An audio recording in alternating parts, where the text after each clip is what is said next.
ত্রয়োদশ সংশোধনী বাতিল রায়ের বিষয়ে যে রিভিউ দাখিল করা হয়েছিল সেই রিভিউর রায় হয়েছে। আমরা আদালতের প্রতি শ্রদ্ধাশীল। সর্বোচ্চ আদালত ত্রয়োদশ সংশোধনী বাতিল আদেশকে পঞ্চদশ সংশোধনীর ওই অংশটুকু বাতিল ঘোষণা করেছেন। একে আমরা স্বাগত জানাই।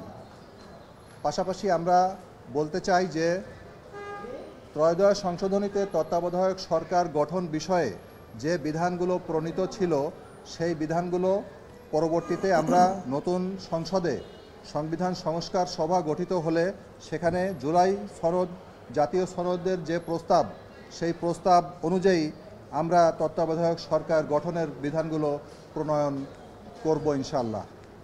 তত্ত্বাবধায়ক সরকারের বিষয়ে ত্রয়োদশ সংশোধনীর যে বিধান তার সঙ্গে যতটুকু জুলাই জাতীয় সনদ প্রস্তাবের সামঞ্জস্য থাকবে ততটুকু থাকবে এবং তার অতিরিক্ত জুলাই জাতীয় সনদের প্রস্তাবে যতটুকু সংশোধন করা প্রস্তাব আছে সেই প্রস্তাবগুলো আমরা ভবিষ্যতে নতুন সংবিধান সংস্কার সভায় নতুন সংস্কার করে যে সংবিধান প্রণয়ন করা হবে সেই সংবিধানে জুলাই জাতীয় সনদের আলোকেই তত্ত্বাবধায়ক সরকারের বিধানাবলী প্রণয়ন হবে এবং সেই অনুযায়ী তত্ত্বাবধায়ক সরকার গঠন হবে বলে আমাদের অভিমত।